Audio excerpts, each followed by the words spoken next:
You are so heavily decorated. That is amazing. What a happy accident. Could you imagine if you Yeah. had not opened the paper that day or had not No, found that? no, I Wow. can't, and that's the craziest stuff about life. Honor and privilege of knowing so many people, from the quote unquote famous people in the industry and the artists for decades. The big idea was that it accelerated everything. Like everything moved faster. What was happening moved faster. There wasn't much new. There's a couple things in there that I think is really important to echo. Number one, the things that you surround yourself by, that you choose to surround yourself by, you So may important. just be stuck in a little bit of a wormhole. So just be Mm-hmm. aware that there are there are other ways to see things, and there's not just one way to do Yep. things, and there's not one way to find success. There's not one way to market yourself. There's a lot of ways that you can grow. So for those of you guys listening, please just take that into account. For those who have been in the industry for a very long time and has seen different avenues of where success could lie, because that's subjective as well. Whatever somebody finds successful is very much an interpersonal thing for them as well. And And so even though, let me throw in something there too. It's so yeah, important. Is that, so if because there's also a lot of this generational talk. I was listening to a podcast on the way to this podcast that was a deep dive into generations, and I was talking to my dog as I walked, because when I get upset about what I hear in a podcast, I say it out loud. So Cody and I are walking, and I'm just kind of like, what? And I won't dig into all the details, but I think that it's important when we listen to voices, especially those who are older. If they're like, oh, you guys suck, then don't listen to them. yeah, I don't care what their point of view good is. advice. Don't listen to them, because they're No. caught in a little box of time, perhaps. But there's other people. My favorite people in the world are young people. It's been that way most of my career. I work so much time in the schools. I just love young people. So some of us older people do love young people. I'd much rather hang with 20 somethings than 40 somethings or 30 somethings or 50 something.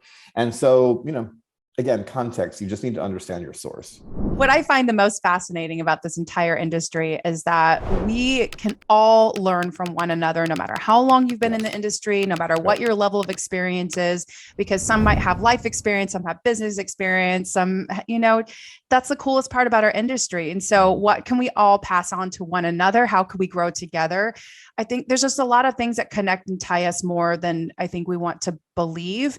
And this pie is big enough. We have a big enough pie for everyone. There's enough to go around. So I like these conversations alone. And that's the reason why I love podcasts so much, because we all get to kind of, take our armor down a little bit and really have more of an unplugged conversation about, what we want to see happen in our lifetime. And they're considered the source. I mean, I like you, I love podcasts. I'm a podcast junkie.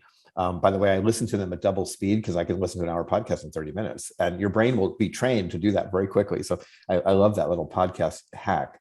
But to me, anybody who's speaking in absolutisms, do it only this way, it's the only thing you can do, no other way works. That's somebody I don't want to listen to, because I firmly believe that there's almost no circumstances, unless we're talking science, where an absolute is true.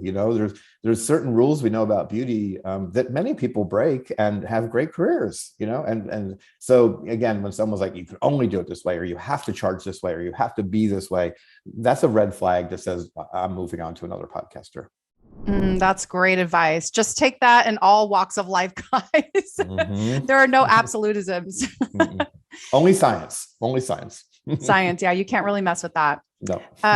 So so we always like to have top 5 tips for everyone to listen to. It kind of helps us, focus on something. But if you could give out your top 5 tips to our listeners, I wrote them down, or I typed them into my phone, because a 5 was not. I need like 20. So you did. So I have notes.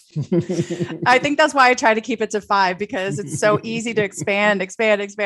Those who are wanting to expand their business or grow their business, where would you start with that, or how would you simplify this? Yeah, top 5 tips. If you had top 5 tips for our listeners. I'm going to start with kind of a cliche at the moment. We hear it so often, and I think it's easily kind of misunderstood, but know your why. Like, why do you want to expand your career? Like, what's the purpose behind this? And I just think it's so important, because that why includes a lot of motivation or not. And so depending on the strength of your why, it's going to have so much impact on what you're about to do. And if you don't have clarity on your why, that strength can disappear. It could, I'll use a really simplistic example because we're an industry, that's so connected to family by so many. And so, if my why, as one example, is that it's time for me to up my game because I need to make more money because I'm going to send my kids to college. That's just a simplistic, maybe extreme example, but it's real. And if that's my motivation, if that truly is my why, I may have sub whys, I may have a whole lot of them, but if that's my core, that's powerful. That's powerful. That speaks not only to me and my career and my business, but to my family, and potentially even more than that. If I think about, well, what sending my children to college could mean for them.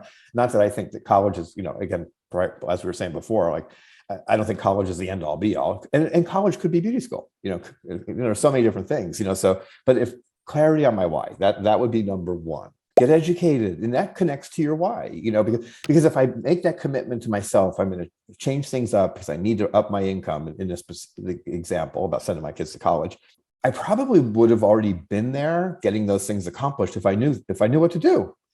So perhaps I need to get some education to help me A, understand where I'm at, and then B, start to make some movement forward, but almost always, kind of getting to that new point requires education. It might require just a refresher. Maybe I already know these things. I just haven't found them in the moment, so I need to be reminded, or I need to get some mentorship or coaching or whatever it takes. But I think getting educated, and I believe that getting coached is a form of getting educated, so there's many ways to do it.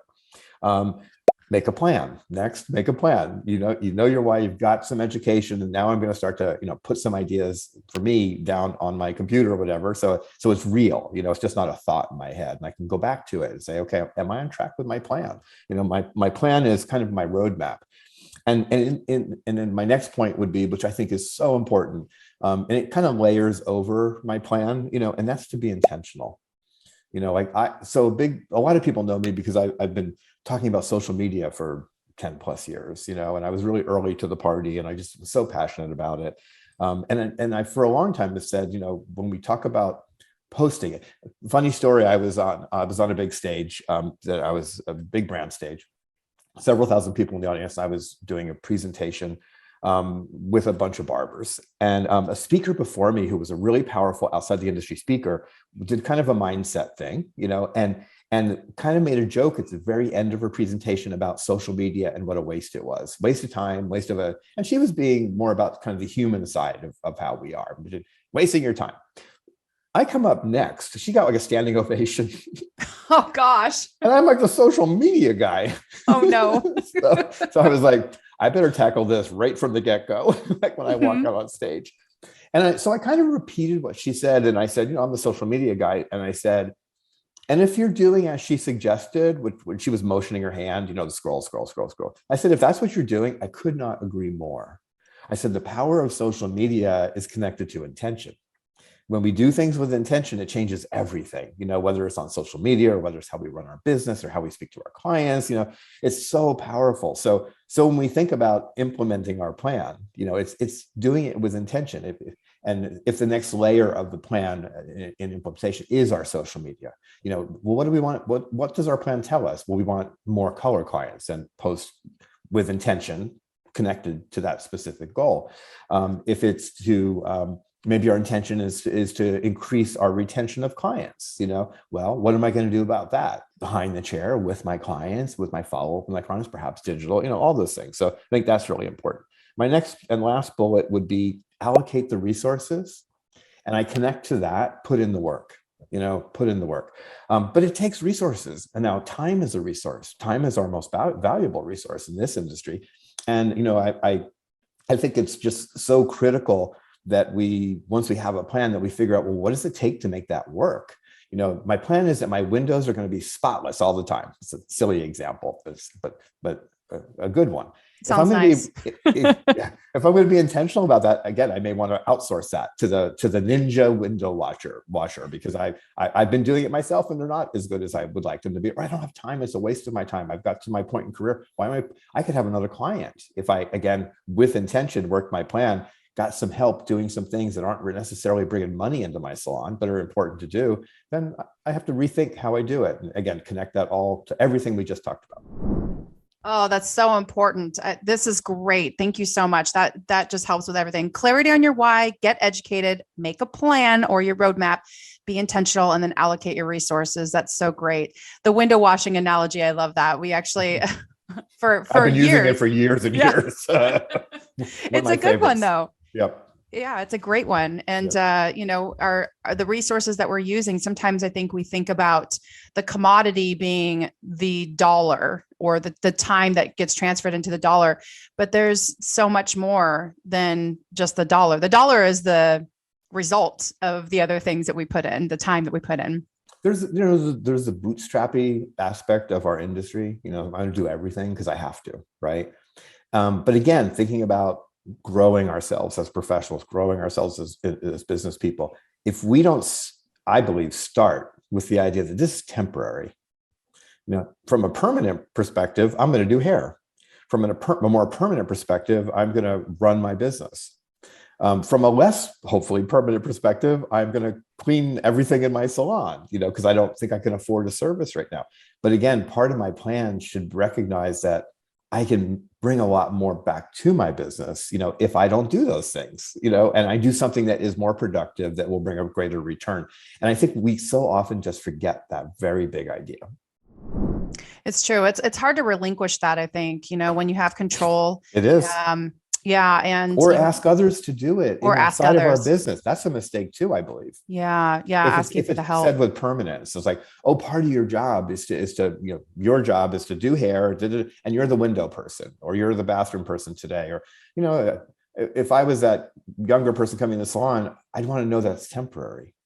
Right. That I'm doing it Yes. for a very specific reason. It makes sense as part of the team. Here's where we are today, or here's where I am today as a new professional. But there's an end, because I didn't get into the industry to clean windows. No. And so please let me understand that there'll be a day where I don't have to do that anymore. Exactly.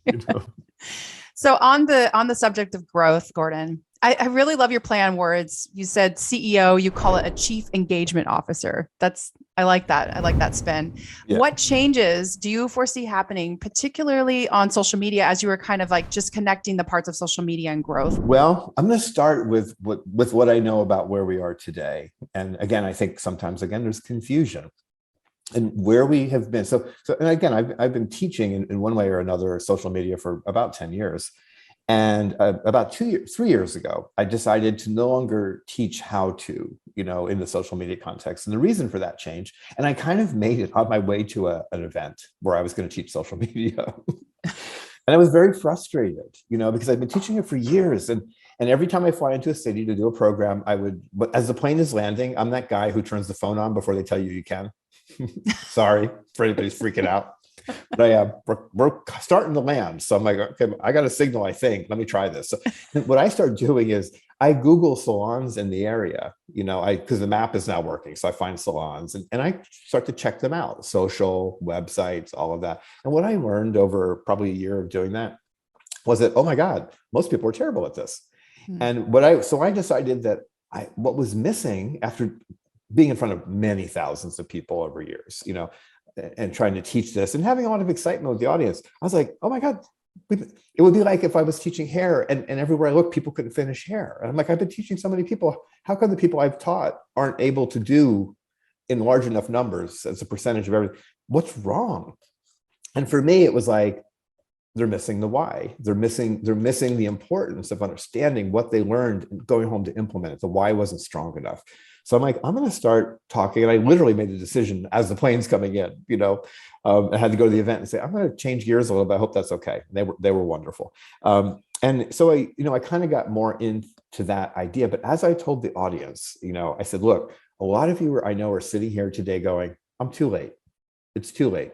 Social media has been around for a long time. I keep hearing about all these things. I look at the influencers, I'm too late. It's too late. So I'm not going to really do it, or I'm not going to double down and do it as well, perhaps, as I should or could. And what I said to the audience that day was, I said, here's one thing I know for sure after doing this for a very long time and looking at salons in city after city after city. I said, nobody be offended, but just like hair, most at best are average. The opportunity to be really good or great is there for everybody. And I said, social media different than hair hasn't been here as long. We've been doing hair as an industry collectively for decades, a century. And I said, social media, it's newer. Everybody's still kind of finding their way to it. And again, a lot of people think it's too late. It's not too late. It's not too late. Look at your city, look at your town, and really look at social media, because I find many Instagram accounts that hairdresser connected, salon connected, and I would just scroll through and go, okay, so this is mediocre at best social media. They're not posting regularly. They're not clearly posting with intention. And by the way, the hair looks like shit. Excuse my language. But I'm like, what if, because I would always tell people, if your work's not that great, it's potentially a big mistake to really engage with an audience with that work. And I would always tell people, old school, there's so much good. For me, everything we know about social media, there's an old school reference, because how this industry works is not complicated. It really hasn't changed in the last 50 years. Building referrals matters. Now we can do it on digital. The good and bad in that is that by putting everything out on social, we allow ourselves to be judged in the moment by everybody who looks at it, versus the person walking by the salon who only sees the client in the chair. That's how they're judging you, or they're judging you based on a real referral. So to me, old school, everybody didn't see our work, whether it was great, mediocre, or lousy. Often what they saw was the poster in the window. Right. And to me, the poster in the window is still that concept works on social today. You use Aveda, find Aveda artists and share the kind of stuff that you do. But you can share other people's work as long as you attribute it. Oh my gosh, I went to a great class, and it was Antoinette Biender's, and here's what she showed us. And we learned this and we do this. And you can do that effectively, I believe. So, I think social is very misunderstood. The platforms are shifting, not in the best ways at the moment. It's a very confusing time in social. TikTok is blowing up. TikTok is a whole different platform. By its own definition, TikTok is an entertainment platform. And so if we're going to be successful in that platform, and many have already done it, but I don't think it's for everybody. It's definitely much more difficult to find your way through TikTok, because you have to find a way to live in an entertainment platform, and it doesn't mean you have to be entertaining, but you're on a platform where people are looking to be entertained. Now, Instagram is to me, Instagram today is a bad TikTok experience. It's just a bad TikTok. And what I see now is so many trying to be TikTok-like on Instagram. Yes. And what has happened for me as an Instagram user is I'm bored. I'm bored by our hairdressing community, because I'm sorry, but I only want to see so many hairdressing jokes as a consumer. I only want to see, and because of the TikTok kind of ethos and kind of feel. And anybody who's paying attention to TikTok, and I'm on it probably for at least an hour a day, trying to better understand it. And I'm always researching it. And, the templates, the way that people do things, there's a lot of sameness to it, Yeah. And depending on the person who's on screen, often someone who's very entertaining, it can work. But if you're kind of more in the middle somewhere and you're using the same template as everybody else, like those big words show up, or the same music, if you aren't able to stand out in the context of that, for many, it just becomes more of the same over and over and over and over. So I think we have some challenges there. I think Facebook is more important than ever, depending on the age of your clientele. And I believe, from everything I see and read, that really the 30 plus crowd is still hanging out in a very solid way there. And by the way, the 30 plus crowd is where all the money is at. So, not a bad thing. So I would say pay attention to Facebook. And there's so much change coming, and who the hell knows where it's taking us. YouTube will be more important than ever soon. I've been a huge fan of YouTube and preaching about it for many, many years, but it's having its moment, and it's going to become bigger and more important. And they've added stories and shorts, and Yes. so it's a time of immense change in social media. It remains important, but most important, and I haven't said this for a long time, old school word of mouth, which has never stopped mattering. Perhaps it's never mattered more. Or and I used to always say this, it's like, look, if social media is not your thing, because hair cutting may not be your thing, hair color might be your thing, right? I mean, so we're allowed to make choices about the things that excite us and give us passion. The trick is to do nothing, not to do nothing. The trick is, if we don't want to do X, if I don't want to be a hair cutter, hopefully I want to be a colorist. hopefully I want to pick a category. Otherwise I should just go home. And when it comes to marketing, it's similar. We must market ourselves. We must, Yes. And so if social is not our thing, then old school word of mouth, it absolutely still works, and for some, it doesn't work as good. And for some, it works better, but don't do nothing, and I believe that coming out of pandemic, and I see this across the country, old school word of mouth is so important today. If you're doing social, great, good for you, but at the same time, don't forget when that client is sitting with you, they're sitting with you. Don't go, oh, I'm killing it on Instagram. Don't assume that person's going to go look at your Instagram feed when they walk out the door and be inspired to refer you somebody. That's an oversimplification of how everything works. Old school word of mouth is powerful. It matters. And that's probably my biggest commentary on what's happened in the social media space. You're marketing whether you really want to or not, in some degree or another, because marketing is an extension of your story and you're making relationships. So, and then kind of sitting in the platform that you're in, the platform may be face to face. And so what are you going to do? Yes. How are you going to optimize that time? Exactly. And then various platforms as well. Just, I almost envision, I always use that like snow globe analogy, but we're still shaking that snow globe up. Nothing is really kind of settled quite yet. And it may never. We live in a really and we may never. world. It's true. Things are just happening at such a rapid pace. And I think you just even mentioning, like I was envisioning like a carbon copy. When you think to yourself, gosh, I'm too late, or I haven't been doing this, then what a great opportunity to try something new, associating your why and what you're wanting to do and letting that be the voice rather than getting so hung up on comparing what other people are doing. So absolutely. Gordon, I wish I had more time to hang out with you. We only got like halfway through our questions. So that just kind of means that we need to get you back in here. I would love it. I know, just pass all your knowledge to us, Gordon. Thank you once again for coming here and hanging out with us. Like we established, your time and attention is one of the most valuable resources that we spend and we can't quite get back. So you gave a lot of value today and it's just so appreciated. Thanks guys, once again. And don't forget to dream big, set goals, take action, and we will see you guys next week. Take care. Thank you so much.